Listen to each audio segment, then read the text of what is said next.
এখনকার বিশেষ বিশেষ সংবাদ আর প্রতিদিনের বাছাই করা খবরগুলো পেতে আমাদের পেজটিকে সাবস্ক্রাইব করুন। প্রথমে হেডলাইন্স। সন্দেশখালী কাণ্ডে স্বতঃপ্রণোদিতভাবে পদক্ষেপ মানবাধিকার কমিশনের। বৃহস্পতিবার রাজ্যে প্রতিনিধি দল পুলিশকে খালিস্তানি মন্তব্যের প্রতিবাদ ভাষা দিবসের অনুষ্ঠানে কাকে বাংলার কলঙ্ক বললেন মমতা। সন্দেশখালীর মহিলাদের অসম্মানের অভিযোগ। কুণাল ঘোষের কুশপুত্তলিকা দাহ বিজেপির। স্বামীর প্রভাবে বাঁকুড়া স্কুলে শিক্ষিকার চাকরি। সিআইডির জালে জসমিন খাতুন। বেঙ্গালুরুতে কাজে গিয়ে দুর্ঘটনায় মৃত 2 তরুণ। মালদায় কর্মসংস্থান নিয়ে ফের প্রশ্ন উঠল। অগ্নিগর্ভ পরিস্থিতির 14 দিনের মাথায় সন্দেশখালীতে রাজীব পুলিশ কর্তাদের সঙ্গে 2 ঘন্টার রুদ্ধদ্বার বৈঠক। জাতীয় মানবাধিকার কমিশন আগামীকাল বৃহস্পতিবার সন্দেশখালী যাচ্ছে কমিশনের প্রতিনিধি দল। বুধবার একটি বিজ্ঞপ্তিতে এনএইচআরসি এর কথা জানিয়েছে। ওই বিজ্ঞপ্তিতে বলা হয়েছে, সংবাদ মাধ্যমে প্রকাশিত রিপোর্টগুলি দেখে তারা স্বতঃপ্রণোদিতভাবে পদক্ষেপ গ্রহণ করেছে। ওই বিজ্ঞপ্তিতে জানানো হয়েছে, উত্তর 24 পরগনা সন্দেশখালীতে নিরপরাধ প্রান্তিক মহিলাদের ওপর যৌন হেনস্থা চালিয়েছে রাজনৈতিক দলের স্থানীয় নেতারা। এর প্রতিবাদে নেমেছে স্থানীয়রা। তবে স্থানীয় প্রশাসন এই অপরাধীদের বিরুদ্ধে যথোপযুক্ত আইনি ব্যবস্থা নিতে ব্যর্থ। ইলেকট্রনিক মিডিয়া এবং খবরের কাগজে সন্দেশখালী সম্পর্কিত যেসব খবর প্রকাশিত হয়েছে তা থেকে কমিশনের পর্যবেক্ষণ, সেখানে মানবাধিকারের লঙ্ঘন হয়েছে। তাই এই পরিস্থিতিতে স্বতঃপ্রণোদিত পদক্ষেপ করেছে এনএইচআরসি। এছাড়া জাতীয় মানবাধিকার কমিশন পশ্চিমবঙ্গের মুখ্য সচিব বিপি গোপালিকা এবং ডিজি রাজীব কুমারের কাছে সন্দেশখালী নিয়ে রিপোর্ট চেয়েছে। 4 সপ্তাহের মধ্যে এনএইচআরসি-কে রিপোর্ট পাঠাতেও নির্দেশ দেওয়া হয়েছে। সন্দেশখালীতে হিংসাত্মক ঘটনার কথা জানাতে হবে এই রিপোর্টে। এছাড়া দোষীদের বিরুদ্ধে পুলিশ প্রশাসন কী ব্যবস্থা নিয়েছে বা নেবে তা ঠিক করেছে তাও উল্লেখ করতে হবে। পাশাপাশি এলাকার মহিলা, শিশু, প্রবীণ এবং অন্যদের মনে আত্মবিশ্বাস ফিরিয়ে আনতে প্রশাসন কি কি ব্যবস্থা নিয়েছে তাও বিস্তারিত উল্লেখ করতে হবে রিপোর্টে। এর সঙ্গে কমিশন কোনো এক সদস্যের নেতৃত্বে প্রতিনিধি দল সন্দেশখালীর পরিস্থিতি দেখতে যাবে। দিবসের মঞ্চ থেকে পুলিশ আধিকারিককে খালিস্তানি বলা নিয়ে সরব হলেন রাজ্যের মুখ্যমন্ত্রী মমতা বন্দ্যোপাধ্যায়। বুধবার দেশপ্রিয় পার্কে আন্তর্জাতিক মাতৃভাষা দিবস হিসেবে একটি অনুষ্ঠানের আয়োজন করা হয়েছিল রাজ্য সরকারের তরফ থেকে। এই অনুষ্ঠানের মঞ্চ থেকে বুধবার এই বিষয়টি নিয়ে সরব হলেন তিনি। মঙ্গলবার সন্দেশখালীতে প্রবেশের সময় পুলিশ আধিকারিককে বিজেপি নেতাদের খালিস্তানি বলা নিয়ে রাজনৈতিক উত্তাল জানিয়ে গতকালই এর বিরুদ্ধে এক্স হ্যান্ডেলে সরব হয়েছিলেন মমতা। এদিন প্রকাশ্যে এই বিষয় নিয়ে কড়া প্রতিক্রিয়া দিলেন রাজ্যের প্রশাসনিক প্রধান। এদিন মমতা বন্দ্যোপাধ্যায় বলেন, একটি পাঞ্জাবি অফিসার, তার কি দোষ ছিল? সে ডিউটি করছিল। ভারতীয় সেনায় পাঞ্জাবি রেজিমেন্ট থাকে না, গোর্খা রেজিমেন্ট থাকে না। বাঙালিরা সব থেকে বেশি স্বাধীনতা আন্দোলনের লড়াই করলেও বাঙালি রেজিমেন্ট নেই। তবে আমরা সব ধর্মকেই ভালোবাসি। এরপর তিনি বলেন, একজন পুলিশ অফিসারকে পাগড়ি পরে আছে বলেই তুমি তাকে খালিস্তানি বলে দেবে? কত মুসলিম অফিসার, আইপিএস, আইএএস আছে, তুমি একজন মুসলিম অফিসার দেখলে তাকে পাকিস্তানি বলে দেবে? এটা চলতে পারে না। তিনি বলেন, আমাদের কত সময়, কত লোক, কত কথা বলেন, আমি তা গায়ে লাগাই না। নাম না করে 2-1 জন হঠাৎ করে গজিয়ে উঠেছে যারা সবচেয়ে বড় কলঙ্ক বাংলার। কুণাল ঘোষের কুশপুত্তলিকা পোড়ালো বিজেপি। কুণাল ঘোষের বিরুদ্ধে বিজেপির অভিযোগ, তিনি মহিলাদের অসম্মান করেছেন। তাই দুপুর থেকে তার বাড়ির কাছে সুকিয়া স্ট্রিটে বিক্ষোভ দেখালো বিজেপি নেতৃত্ব। এদিন পদ্ম শিবিরের পক্ষ থেকে অভিযোগ তোলা হয়, মঙ্গলবার এক বৈদ্যুতিন সংবাদ মাধ্যমে আলোচনায় কুণাল ঘোষ সন্দেশখালীর মহিলাদের উদ্দেশ্য করে কটূক্তি করেন।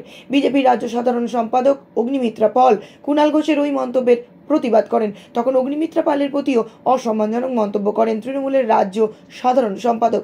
সেই মন্তব্যের বিরোধিতা করেই কুণাল ঘোষের বাড়ির এলাকায় বিজেপি উত্তর কলকাতা জেলা শাখা পক্ষ থেকে বিক্ষোভ দেখানো হয়। এই দিন বুধবার এই বিক্ষোভের নেতৃত্ব দেন কাউন্সিলর সজল ঘোষ ও উত্তর কলকাতা জেলা সভাপতি তমগ্ন ঘোষ। বিক্ষোভ চলাকালীন কুণাল ঘোষের ছবিতে কালো ও লাল রং দিয়ে কাটা চিহ্ন এঁকে দেওয়া হয়। এছাড়াও কুণাল ঘোষের ছবি কুশপুত্তলিকায় জুতো দেখানো হয় এবং সেটিকেও পোড়ানো হয়। এদিকে সুকিয়া স্ট্রিটে বিক্ষোভ চলাকালীন তৃণমূলের কতিপয় কর্মী সমর্থক বিজেপির কর্মী সমর্থকদের উপর চড়াও হয়। এই প্রসঙ্গে তমগ্ন ঘোষ বলেন, সন্দেশখালী থেকে শুরু করে উত্তর কলকাতার রাজপথে নারী শক্তিকে আটকানোর চেষ্টা করা হচ্ছে। মুখ্যমন্ত্রী একজন নারী, তিনি কি দেখতে পাচ্ছেন না নারীদের ওপর আজ কিভাবে শেখ শাহজাহান বাহিনী ঝাঁপিয়ে পড়ল? দুঃখ হলেও এর প্রতিবাদ এবং প্রতিরোধ করতে জানে বিজেপি। এটা হচ্ছে আসলে শাহজাহান মডেল। প্রসঙ্গত, বুধবার শহর কলকাতায় বিভিন্ন জায়গায় বিজেপির পক্ষ থেকে বিক্ষোভ দেখানো হয়েছে। একদিকে উত্তাল হয়েছে হাজরা মোড়, অন্যদিকে উত্তপ্ত হয়েছে উত্তর কলকাতার সুকিয়া স্ট্রিট। প্যানেলের প্রার্থীকে শিক্ষিকা হিসেবে নিয়োগের অভিযোগ। সেই ঘটনায় সংশ্লিষ্ট শিক্ষিকাকে গ্রেপ্তার করল সিআইডি। ধৃতের নাম জেসমিন খাতুন। বুধবার তাকে বাঁকুড়া জেলা থেকে আদালতে পেশ করা হয়। আদালতে তাকে আগামী 4 মার্চ পর্যন্ত বিচার বিভাগীয় হেফাজতে পাঠানোর নির্দেশ দিয়েছে। সিআইডি সূত্রে খবর, জেসমিন খাতুনের নাম স্কুলে নিয়োগের একটি প্যানেলে ছিল। সেই প্যানেলের মেয়াদ 2015 সালে শেষ হয়ে যায়, অথচ তাকে শিক্ষিকা হিসেবে নিয়োগ করা হয় 2019 সালে। অভিযোগ, নিয়োগের সময় জেসমিন খাতুনের স্বামী শেখ সিরাজউদ্দিন স্কুল সার্ভিস কমিশনের পশ্চিমাঞ্চল ও উত্তরাঞ্চলের প্রাক্তন চেয়ারম্যান ছিলেন। তিনি প্রভাব খাটিয়ে স্ত্রীর নিয়োগের ব্যবস্থা করেন। তারপর 2019 সালের নভেম্বর মাসে জেসমিন বাঁকুড়ার ইন্দোপুর ব্লকের ভর্তা শ্রী দুর্গা বিদ্যায়তন হাই স্কুলে সংস্কৃত বিষয়ের শিক্ষিকা হিসেবে যোগ দেন। বাঁকুড়া জেলা বিদ্যালয় পরিদর্শক পীযূষ কান্তি বেরা জানান, আদালতের নির্দেশে এফআইআর করা হয়। তারপরে তদন্তে নেমে সিআইডি গ্রেপ্তার করে। তার স্বামীর প্রভাব খাটিয়েছিলেন কিনা সেই বিষয়টি স্পষ্ট বলতে পারেননি বর্তমান বিদ্যালয় পরিদর্শক পীযূষ কান্তি বেরা। পরিস্থিতি সরজমিনে খতিয়ে দেখতে বুধবার সন্দেশখালী গেলেন রাজ্য পুলিশের ডিজি রাজীব কুমার। সন্দেশখালীর পরিস্থিতি অগ্নিগর্ভ হওয়ায় 14 দিনের মাথায় রাজ্য পুলিশের এই শীর্ষকর্তা সন্দেশখালীর মাটিতে পা দিলেন। দুপুর 2:30 নাগাদ ডিজির কনভয় এসে পৌঁছয় ধামাখালী বাজার চত্বরে। সেখান থেকে ফেরিঘাটে একটি লঞ্চ করে জলপথে সন্দেশখালী ঘাটে যান। তার সঙ্গে রয়েছেন এডিজি দক্ষিণবঙ্গ সুপ্রতিম সরকার, বসিরহাট জেলার পুলিশ সুপার রহমান মেহেদি হোসেন সহ পুলিশের আরও শীর্ষকর্তারা।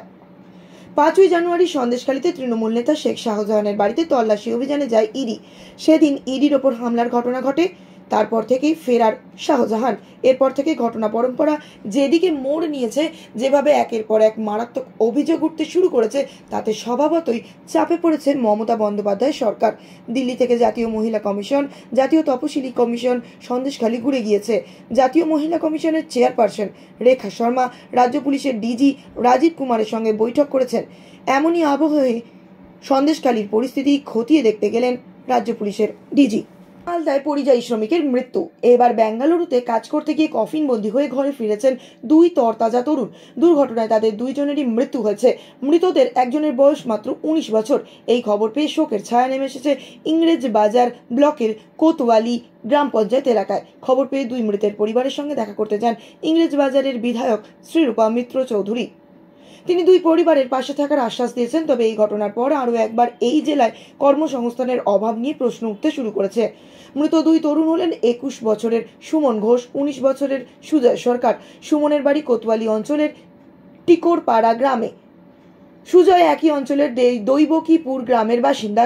সপ্তাহে 3 আগে তারা বিদ্যুতের টাওয়ার লাগানোর কাজে বেঙ্গালুরু যান। গত পরশু সকালে ট্র্যাক্টরে চেপে তারা আরও কয়েকজনের সঙ্গে কাজে যাচ্ছিলেন। রাস্তা পেরোনোর সময় একটি দ্রুতগামী বাস তাদের গাড়িতে ধাক্কা মারে। ঘটনাস্থলে মৃত্যু হয় সুমন ও সুজয়ের। আহত হন আরও 6 জন। সবাইকে তড়িঘড়ি স্থানীয় হাসপাতালে নিয়ে যাওয়া হলে চিকিৎসকেরা 2 জনকেই মৃত বলে ঘোষণা করেন।